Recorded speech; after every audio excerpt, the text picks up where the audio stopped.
Love Accidentally was released in 2022. This is directed by Peter Sullivan. It's written by Robert Dean Klein. And we have a cast including Brenda and Aaron O'Connell. We also have Denise Richards, Maxwell Caulfield. Great cast, great performances, well enough written characters. If you can suspend disbelief, it might be an okay experience. There are quite a few films with a similar premise. And in terms of that part of the narrative, which I'll expand on in a moment, it's maybe the weakest attempt I've ever seen, but if you can overlook that, it's not bad. It's about Alexa and Jason who work together and they have work phones, and Alexa has an issue with her phone and she texts who she believes is her friend, but she sends it to the wrong number. And we, the viewer, know that she accidentally sent it to Jason.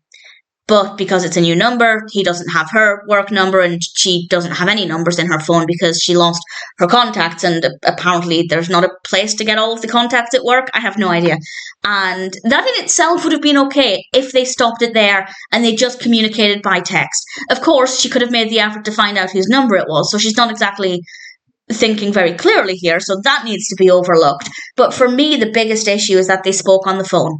If you accidentally text the wrong number and you start to become interested in this person because of this mysterious communication that you're having, and you speak to them on the phone, I'd imagine one of the first things you'd think of is, do I recognize this voice? Can I identify who this person is? Alexa works with Jason. There is absolutely no believable way that she would not recognize him.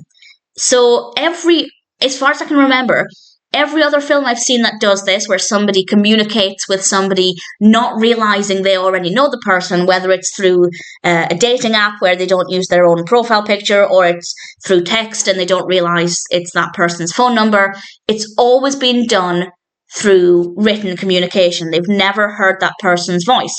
And that works, because how could they possibly know it's that person? Although the whole work phone aspect here kind of does make that a little bit more awkward. But because she's hearing his voice and vice versa, it's so unbelievable. But, and I don't know if this is why they made this decision, but I will admit that the conversations flow more naturally when they're speaking on the phone than with previous films that I've seen like this, where they're speaking just through text or email or messaging. It does feel like the conversation flows more naturally. I think they're building up a better connection. So yes, speaking on the phone does help to enhance that part of the narrative, but because she works with him, it doesn't work, because she would absolutely recognize his voice. When you're communicating with a mystery person, you are going to be wondering, who is this? You're going to be listening for clues to see if you can identify who it is, and she would absolutely recognize his voice, and vice versa. I keep saying she because I feel like it is mostly from the perspective of Alexa, which is often the case with films like this. It's usually from the female's perspective, and I feel like they tried to make it a little bit different, and as I said, maybe they decided to make them speak on the phone to help things move in a bit more of a believable way and to build up their connection better. And that would have been fine if they didn't work together. Let's say it was somebody she had never met, or she didn't meet frequently. She'd maybe only met this person once or something, and there was no reason for her to recognize the voice. It would have been a very, very good decision. But unfortunately, it kind of just feels very lazy and poorly thought out. But, as I said, if you can suspend disbelief, it's okay.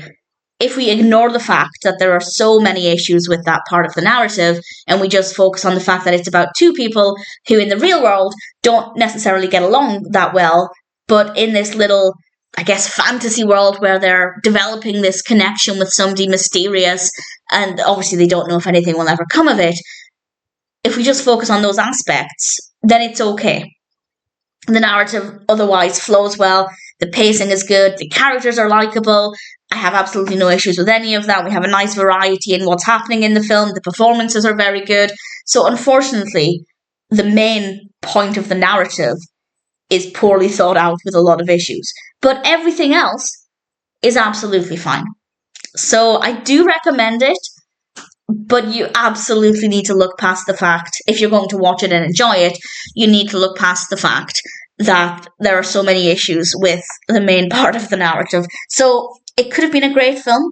I think they made an effort to make it a little bit different to the many films that are like this, but it didn't work very well. But everything else, absolutely fine. So I'd say it's an okay film. It's not an amazing film. It works well enough, but there were some things they could have done differently to change it. Had they just been speaking, I mean, the whole work phone thing itself kind of makes it a little bit more awkward, but at the same time, if they had just been communicating via text, it wouldn't have been so bad. Maybe she didn't want to know who it was to begin with. Maybe she liked the mystery of getting to know this person and then hoping to find out who it was. So some decisions were made that ruined the narrative, but I can see an effort was made to try and make it a little different. And as I said, speaking on the phone does kind of help to move things along a little bit. So some pros, some cons. In general, Love Accidentally needed a bit of work to be a great film, but it's still an okay film. And if it's the kind of thing that would appeal to you, then I'm happy enough to recommend it.